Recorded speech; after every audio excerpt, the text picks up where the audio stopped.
If you're waiting for motivation, you've already lost the day. Because when it comes down to motivation and discipline, you find that they're two very different things, or rather, they're driven by very different things. For example, motivation is more emotion driven. Discipline, on the other hand, is structural. So these things are very different. They are processed differently.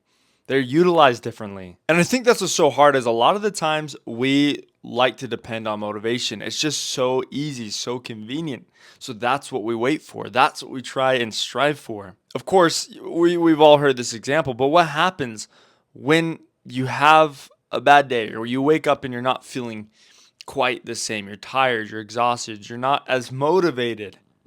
What happens? Do you just give up on your goals or your dreams? Because if you watch the past few videos where I've talked about habit and discipline and other lights, right, you'll find that it's very important that you never miss a single day. You can't miss a single day. So you have to choose discipline. And how do you do that? Well, it takes one simple word in the English language, and that is no. Your ability to say no determines everything you do in life. Whether or not someone's going to walk all over you, or if you are going to face a challenge, right? If someone comes up to you and presents a horrible idea, what are you going to do? You can't be a pushover. You can't be a pushover even to yourself, because if you fail yourself, then what does that prove? And so when you are feeling that way, when you aren't feeling as motivated, when you wake up, you have to be able to say no first and foremost, because discipline survives when action is decided in advance. When you're riding your bike up this large hill, when you're riding up this hill and you're tired, you're exhausted, your legs are kind of just seizing up, there's only one thing that separates you from being able to make it, and it's your ability, your decision to just do it. Your decision beforehand, the preparation. I'm not a very plan oriented person. I hate planning. I hate preparation for things. I like to just shoot from the hip and see how things go. But I'm learning, especially as I'm doing this challenge of creating 3 videos a day so that you guys can watch 3 videos a week. I'm learning that just by doing this alone, it requires preparation. Otherwise, I miss out on a lot of other things in the day that I like to do myself. So if I want to accomplish one goal, I have to do more. I have to do more usually the night before, and that's where discipline starts, is the night before. But now here's the biggest issue. It's 2026. We've set our goals in January. And now by the time you guys are watching this video, it's either February or it's April. I have no idea when you guys are going to watch this video because I'm scheduling these way out. Either way, it doesn't matter when it is, you've probably already forgotten about your goals. Now, I want you to think back to those goals at the beginning of the year. Now, if you have forgotten about them or not, either way, think about those goals.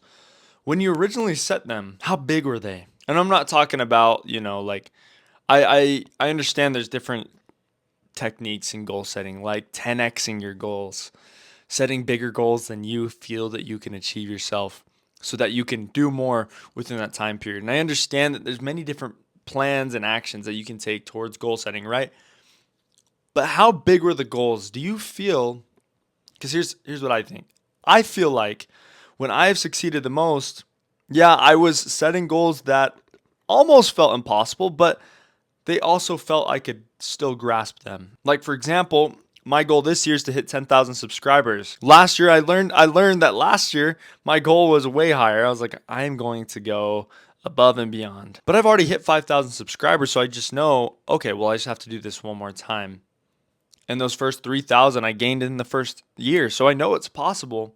But it doesn't mean it's not stretching me, because it definitely is. I still have to account for an extra couple of thousand, right? So that I make sure that I hit 10,000.